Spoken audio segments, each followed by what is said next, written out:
Сәлеметсіздер ме, құрметті оқушылар? Мен Көптілеуова Гүлбану Маратқызы биология пәнінің мұғалімі. 10-шы класс биология сабағы. Сабақтың тақырыбы полимеразды тізбекті реакция және оның маңызы. Бүгінгі сабақта сіздің білетініңіз полимеразды тізбекті реакцияның маңызы, сіздің меңгеретініңіз полимеразды тізбекті реакцияның таксономияда, медицина мен криминалистикадағы маңызын сипаттау.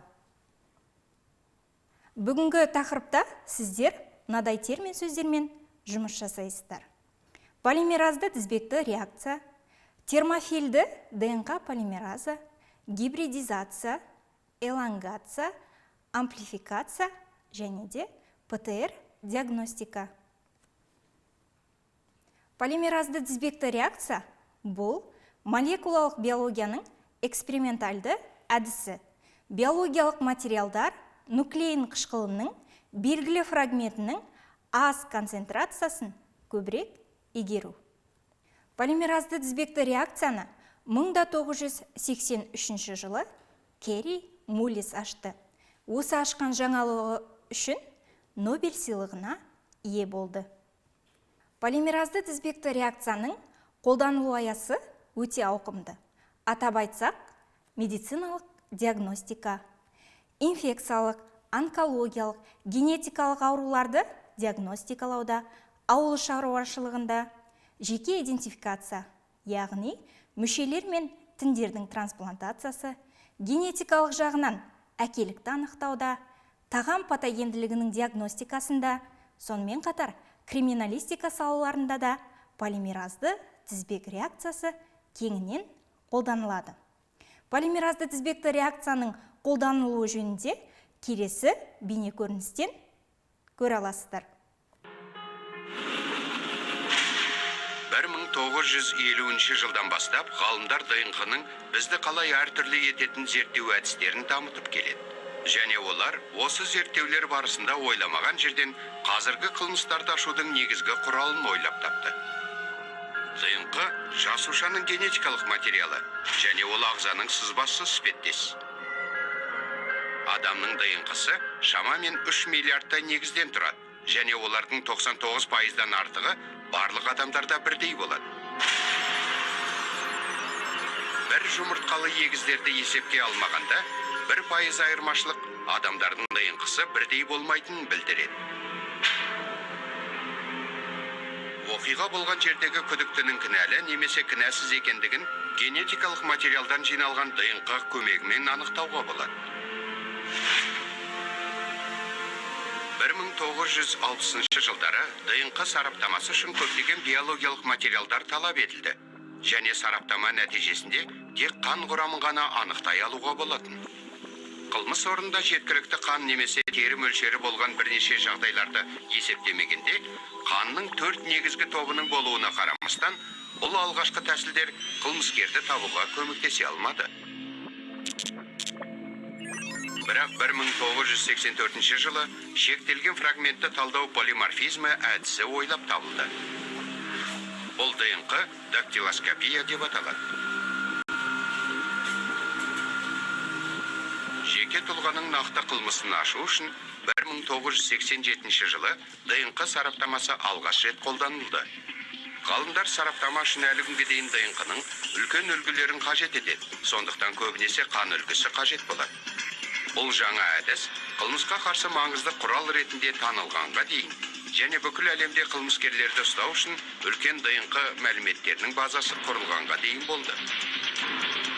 1997 жыл қарсаңда ДНК сараптамасы үшін сілекейдің, қанның немесе ағзадағы басқа да сұйықтықтардың азғандай мөлшері жеткілікті болды. Криминалистика ғалымдарына бұл әдіс полимеразды шынжырлы реакция ретінде таныс. Полимеразды тізбекті реакция ДНК нысанасын қатты ыстыққа ұшыратып, ДНК-ның қос тізбегін 2 бөлікке ыдырату арқылы жүзеге асады. Қоспа суылғанда ферменттер ДНК-ның қос тізбекті 2 жаңа жолағын жасау үшін ДНК-ның әрбір жіпшесін қоршап, жетіспейтін жұбының нақты көшірмесін түзеді. Сот сараптамасын жасайтын ғалымдар ДНК-ның бір ғана жіпшесінен ДНК-ның тұтас көрінісін жасай алады. Бұл қылмыс орнында бір тал шаш немесе қан тамшысының болуы қылмыскерді анықтауға жеткілікті екенін білдіреді. ДНК профильдеу соттың медициналық сараптама ғылымын дамытып, түбегейлі өзгертуде және әлемді қылмыстан қорғауда ерекше рөл атқарады. Полимеразды тізбекті реакцияның түрлері. Мультиплекс полимеразды тізбекті реакциясы бұл бір экспериментте бір уақытта бірнеше патогенді диагностикалауға мүмкіндік береді. Кіріктірілген полимеразды тізбекті реакциясы бұл өсімдіктердің қоздырғыштарын анықтау үшін жиі қолданылады. Және де келесі түрі нақты уақыттағы транскрипциялы полимеразды тізбекті реакция. Бұл вироидтар мен фитопатогендерді анықтау үшін қолданылады. Полимеразды тізбекті реакцияның негізгі қасиеттеріне тоқтала кететін болсақ, олардың арнайылығы, жүргізілуі, сезімталдығы және де сенімділігі. ПТР көмегімен қажетті мөлшерде мутациялары бар ДНК бөліктері көшірмесін алуға болады. Ол арқылы вирустық, бактериялық аурулары бар науқастарға ДНК диагностикасын жасауға болады. Адам геномы халықаралық бағдарламасы полимеразды тізбекті реакция әдісінің ерекше қарқынды дамуына әсер етуде. Жұмыс барысында моногенді аурулардың дамуына әсер етуші 923 ген картаға түсірілген. Заманауи лазерлік технологияларда секвенерлеу пайда болды. Секвенерлеу дегеніміз ДНК-ның нуклеотидті ретін анықтау. Бұл өз кезегінде түрлі биологиялық нысандардың ДНК ретін құрайтын ақпараттық деректер қорының өсуіне әсер етеді. Полимеразды тізбекті реакцияны пайдалану арқылы мутагенез жүргізу ДНК-ның нуклеотидті ретінде өзгерістер енгізу болып табылады. Биотехнологияда бактериялардың біршама өнімді штамдарын алу үшін қолданылады. Полимеразды тізбекті реакцияны пайдалану мутагенез жүргізу шараларын тездетуге, ықшамдауға, сонымен қатар оны біршама сенімді және өнімді етуге мүмкіндік береді.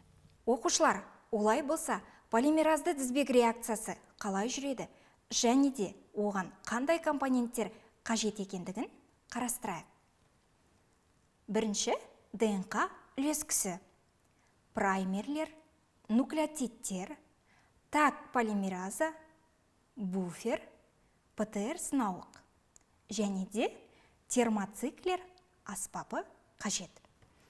Полимеразды тізбек реакциясы қалай жүретіндігін келесі бейне көрініске назар аударайық. Полимеразды тізбекті реакцияның бастамасы ДНК-ның кез келген үлгілерін пайдаланып арнайы амплификация жасалынады. Амплификация ДНК көшірмесінің көбеюі. Амплификацияланған ДНК процедурасын автоматты режимде термоциклерде ДНК амплификатор аспаптарында орындалады. Полимеризацияның бір циклы 3 кезеңнен тұрады.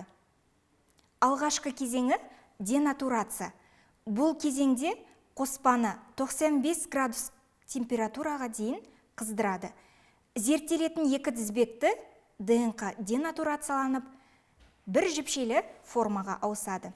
Гибридизация температураны 50 не 60 градусқа дейін төмендету нәтижесінде праймерлердің матрицалық ДНК тізбектерімен комплементарлы байланысы және әр ДНК жіпшесінде екі тізбекті бөліктер пайда болуы орын алады.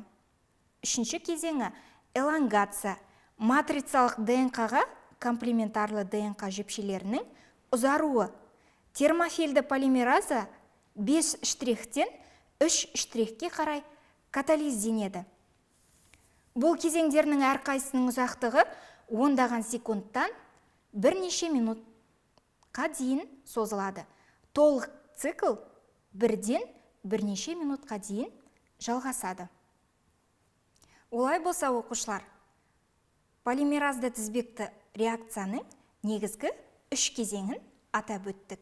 Денатурация, гибридизация және де элонгация.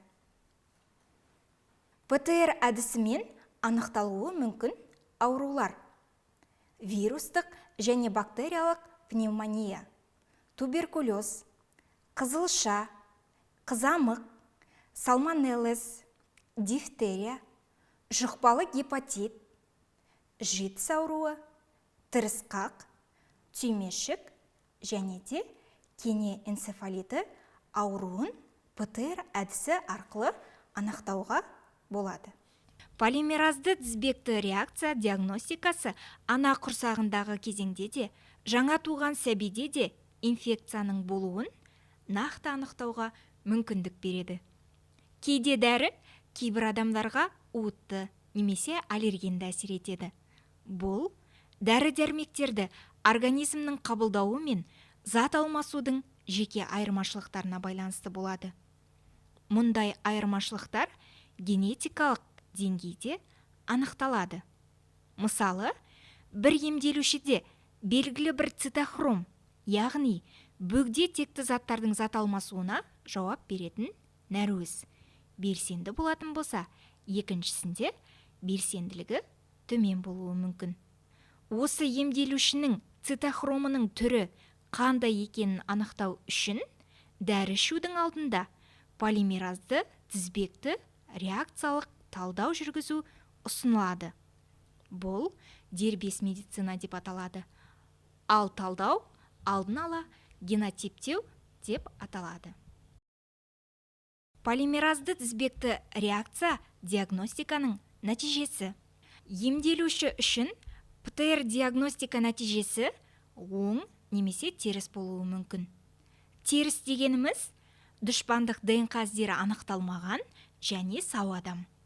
Нәтиженің оң болуы ауру қоздырғыш ДНК фрагменттерінің болуын білдіреді. Яғни бұл адам ауру жұқтырған және оған ем қажет.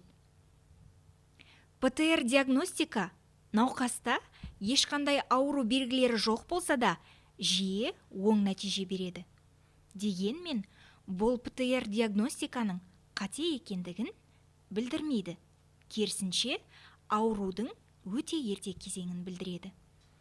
Бұл жағдайда қосымша зерттеулер мен емдеу қажет. Егер ауру ерте сатыда диагностикаланса, емді мүмкіндігінше тезірек бастау керек. Себебі ауру одан әрі жеткен сайын оны емдеу қиынға соғады.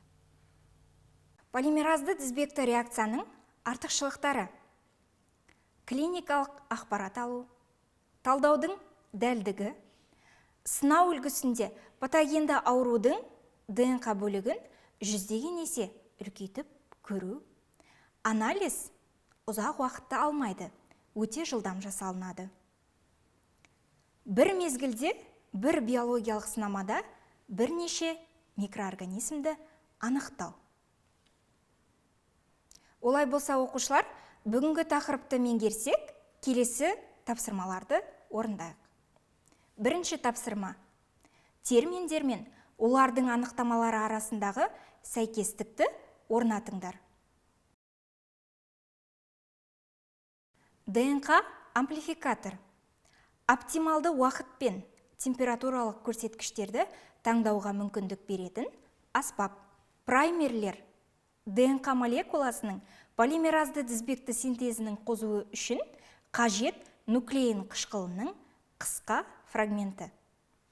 Және де келесі элонгация, матрицалық ДНК-ға комплементарлы ДНК жіпшелерінің ұзаруы.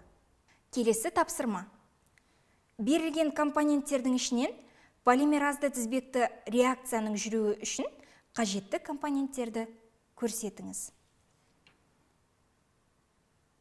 Полимеразды тізбекті реакцияның жүруі үшін қажетті компоненттерге ДНК үлескісі, нуклеотидтер, сынауық және де таг полимераза жатады. Олай болса оқушылар, сабақ аяқталды, сау болыңыздар.